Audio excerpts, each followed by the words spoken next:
Dalam hal ini pidana bisa menyasar dua pihak, yaitu pihak yang diduga memalsukan dan pihak yang menuduh secara tidak. Itu kalau satu aset aja, misal kurang daftar sertifikat.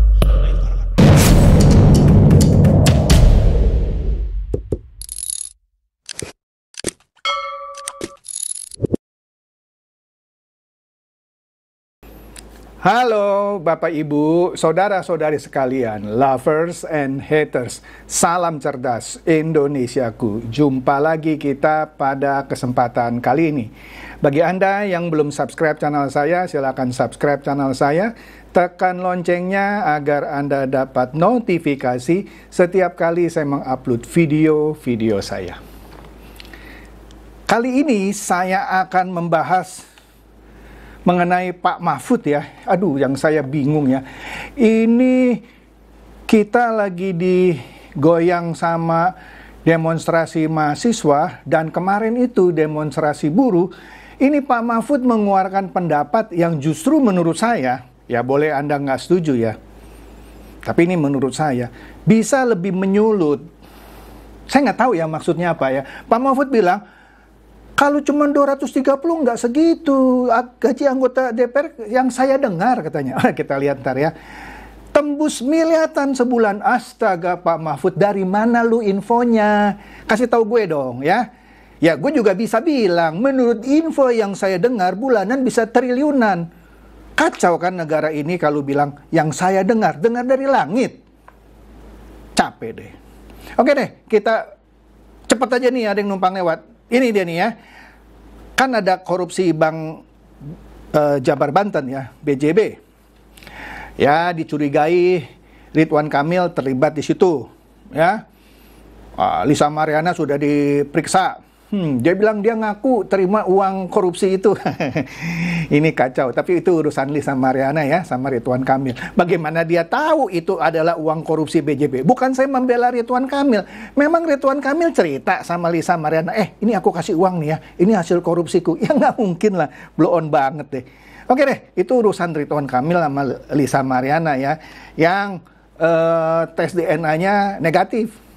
Wah, nggak percaya mau Singapura, udahlah bukan urusan kita itu, biar aja lu berdua lah. Nah sekarang, aduh bisa kena pencemaran nama baik itu. Nah di sini KPK sita Mercy atas nama B.J. Habibie. Wih, kok ada B.J. Habibie di kasus korupsi Bank BJB? Ternyata nih ya, kita lihat CNN ya. Disebut KPK menyatakan STNK Mercedes-Benz yang disita dalam kasus BJB itu milik B.J. Habibie. Nah, makanya kenapa Ilham Habibie diperiksa, saya nggak tahu dia sudah hadir belum ya. Itu karena mobil itu dibeli katanya sama Ridwan Kamil, karena STNK-nya masing nama B.J. Habibie dan sepertinya tidak dibalik nama ya, karena disebut STNK-nya atas nama B.J. Habibie, harganya jadi mahal. Dan dibeli katanya sama Ridwan Kamil, menurut berita. Tapi sebodoh teing gitu ya. Nah, kemudian setelah demo rusuh, demo yang mahasiswa yang sebelumnya itu ya, apa itu, Senin ya kalau nggak salah, iya Senin lalu dikatakan bahwa mahasiswa dan ternyata ada juga pelajar-pelajar SMA atau STM gitu ya yang ikut demo ya, karena kesel katanya ya, gaji DPR gede banget tuh ya, tunjangan perumahannya sebulan 50.000, gila, setahun 600.000. Nah, Padasko akhirnya bilang, tunjangan perumahan DPR itu cuma sampai 2025. Jadi cuma setahun. Kalaupun 50.000, 600 juta itu untuk mencicil rumah sampai 5 tahun dari sejak dia menjabat. Setelah itu nggak ada lagi, kata Padasko. Nah ini menarik ya. Setahu saya pernah punya teman anggota DPR, dia menempati rumah anggota DPR. Sekarang katanya rumah anggota DPR banyak yang kosong. Lah ini kan lucu juga ya. Mestinya jangan dikasih itu 50 juta, suruh tempatin dulu dong rumah dinas itu. Kalau yang nggak dapet, baru dikasih 50 juta per bulan. Saya juga nggak setuju kalau semua anggota DPR dikasih 50 juta per bulan. Enak banget gitu, setahun dapat 600 juta. Wiset. Lah, kenapa nggak dikasih uang kos gitu ya? Oke deh, bukan urusan gue juga itu. Nah di sini kata Padasko, tunjangan yang sebesar 50 juta itu hanya akan diterima sampai Oktober 2025 ini. Setelah itu nggak ada lagi, ya. Itu untuk uang biaya sewa selama 5 tahun menjabat. Nah, itu tadi pertanyaannya, rumah dinas anggota DPR yang kosong, diapain dong? Mestinya dikasih dulu, kalau nggak kebagian itu, dikasih uangnya sewa, ya kan? Nah, katanya untuk pakai kontrak 5 tahun. Oke deh, kata Pak Dasko. Jadi Pak Dasko bilang, informasi yang disiarkan ke publik. Nah, ini dia nih. Anda kan sering lihat TikTok, Instagram yang manas-manasin. Wah, enak bener dia dapat 50 juta, cuman nggak komplit katanya. Ya, informasi ini dibuat seakan-akan dapat sampai September 2029. Ya tentu orang marah. Nah, inilah makanya kita mesti pinter-pinter gitu ya kalau mendapatkan informasi. Kita harus lihat bener nggak nih, ya nonton channel saya. Oke. Nah, kemudian ini dia nih. Kemarin ya, unjuk rasa di depan gedung DPR ini mulai ricuh setelah massa buruh membubarkan diri. Jadi kalau saya lihat sini, massa buruh ketika dia demo damai. Tapi setelah massa buruh membubarkan diri, para pelajar dan mahasiswa mencoba menerobos masuk ke gedung DPR, ricuh. Saya nggak tahu nih ya, pelajar dan mahasiswa ini mau ngapain lagi demo. Memang kalau setiap kali Anda demo, terus ada hasil. Ya bukannya saya bilang nggak boleh demo. Monggo untuk menyatakan pendapat. Protes boleh kok dikasih. Selama Anda mengajukan izin. Tapi kalau demo itu hanya untuk bakar-bakar ban, ya kan, bikin jalan macet. Ya pastilah kalau demo jalan macet ya. Kasian tuh orang yang mau pulang. Stasiun Palmerah sampai Tanah Abang nggak bisa dilewati. Ya kan? Nah ini. Mau demo apa lagi? Sebelumnya kan sudah demo, kurang. Nah ini dia nih, mau apa gitu. Ya oke lah, pasti kita adalah yang nggak srek gitu ya. Itu kenapa undang-undang perampasan aset tidak kunjung dibahas? Setuju, itu harus dibahas. Cuma bukan harus mau menerobos masuk gitu. Kalau bisa nerobos masuk, itu undang-undang besok dibahas. Maksud saya RUU perampasan aset, bahkan nggak ada. Cukup demo. Memang kalau demo itu terus nggak didengar, bolehlah agak kasih penekanan. Tapi ini, kacau ya mahasiswa kita sekarang ya. Saya sih menghargai orang mau menyatakan pernyataan pendapat, tapi ini anarkis, oke? Nah, kemudian Pak Hendro Priyono bilang dia tahu dalang demo ricu di DPR, cuman dia nggak mau sebut. Orang asing tapi bukan negara. Wah, pengaruhnya besar. Ya, nantilah biar aja dia sebutkan di kemudian hari. Nah, ini dia nih. Kemarin siang 28 Agustus. Buset, iya lu. Ketika massa buruh tadi demo yang damai gitu ya. Kan kemudian massa buruh tadi kan membubarkan diri. Pelajar dan mahasiswa masuk. Saya nggak tahu apakah pernyataan Pak Mahfud ini memicu atau memantik lagi demo kemarin. Mudah-mudahan tidak. Tapi kalau saya lihat urutan tanggalnya, ini kemarin beritanya jam 12.49 siang. Yang artinya diucapkan sebelum jam 12.49 dong, karena diberitakan jam 12.49. Pak Mahfud bilang dia dengar gaji anggota DPR capai miliaran per bulan, bukan 230 juta. 230 juta aja orang kesel gitu ya. Karena di dalam 230 juta itu ada komponen yang 50 juta untuk sewa rumah. Tapi Pak Mahfud bilang miliaran. Ngaco Pak Mahfud. Sebutin aja Pak Mahfud dari mana. Kalau begini kan bisa aja kan. Saya menganggap ya, bisa aja saya salah ya. Karena saya yakin tidak miliaran. Saya tidak membela anggota DPR ya. Tapi keterlaluan juga kalau dia bilang anggota DPR bisa miliaran per bulan. Berapa miliar? Aduh, ini ngomong Kompas ya. Kompas juga ntar kita lihat nih. Nah, dibilang pakar hukum tata negara sekaligus mantan anggota DPR 2004-2008, Pak Mahfud MD, mendengar gaji anggota DPR sebenarnya tembus miliaran rupiah per bulan, bukan 230 juta. Ini kan memancing percikan api menurut saya. Buat apa dibicarakan? Saya juga bisa bilang dong, saya dengar gaji anggota DPR sebenarnya cuma 10 juta. Boleh nggak? Atau saya mau bikin panas lagi, saya dengar gaji anggota DPR sebenarnya triliunan rupiah per bulan.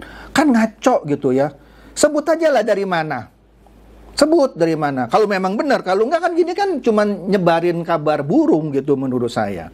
Nah, di sini dikatakan hal ini disebut Pak Mahfud saat menjawab pertanyaan host yang namanya Rizal Mustari di siniar atau di channel YouTube Terus Terang yang milik Mahfud MD ya pada hari Kamis kemarin.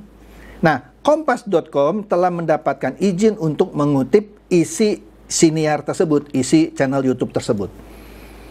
Artinya Kompas bilang dia dapat info ini dari channelnya YouTube-nya Mahfud.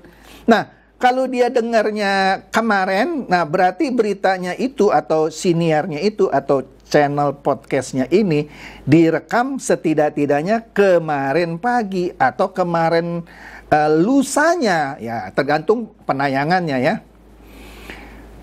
Mulanya, Mahfud menyebut masyarakat saat ini sedang dalam kondisi susah. Iyalah. Nah, dengan bicara ini kan seakan-akan masyarakat lagi susah.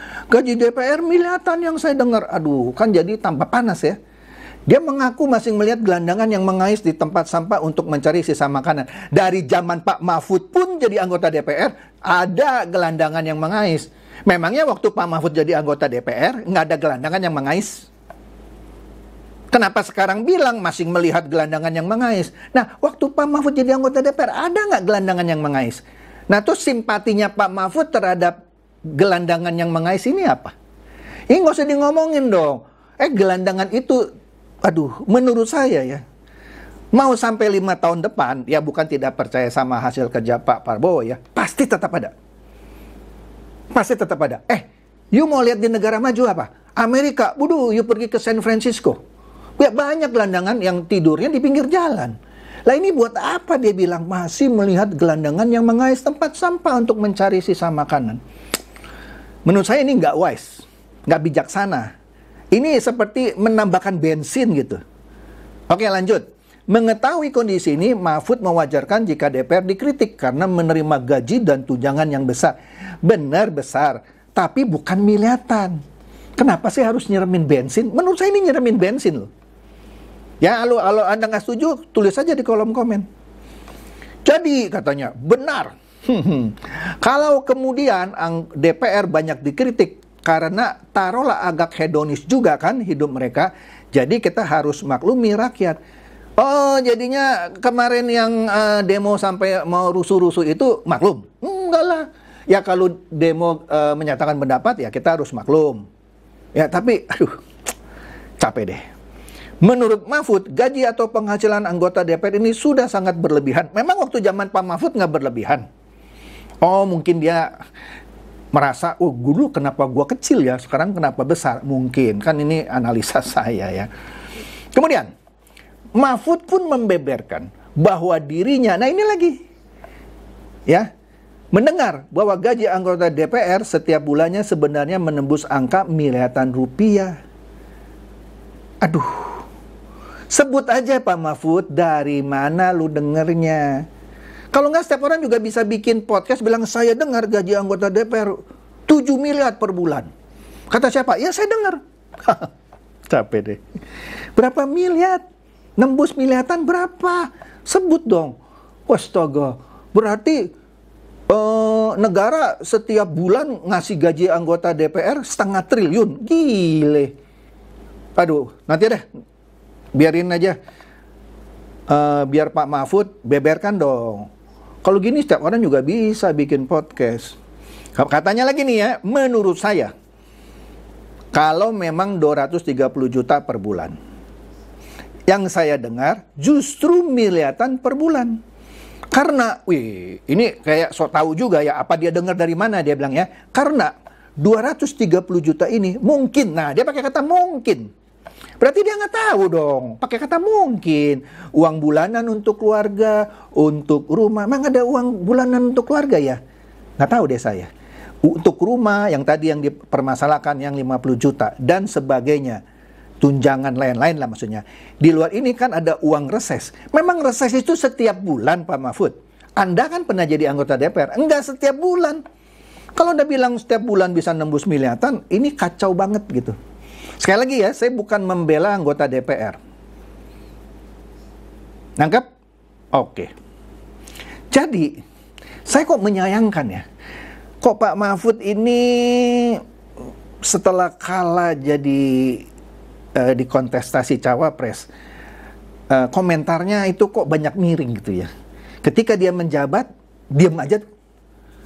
Ketika dia menjabat jadi Menko Polhukam, juga banyak gelandangan yang ini, banyak gelandangan yang masing mengais-ngais makanan. Ya, ketika dia masing menjabat, gaji anggota DPR juga tinggi. Nah, saya nggak tahu ya setinggi ini atau gimana. Saya kan nggak pernah riset untuk itu. Kok baru komentar sekarang, malah ditambahin, saya ditambahin. Saya dengar, milihatan. Menurut saya ini nggak wise. Keluar dari seorang Mahfud MD. Jadi mohon maaf Pak Mahfud, menurut saya pendapat Anda tidak bijak. Demikian saja dari saya, semoga ini mencerdaskan dan mencerahkan Anda semua. Silakan share video saya ini kepada teman-teman, sahabat atau kerabat supaya mereka tambah cerdas dan tercerahkan. Seperti biasa, terima kasih.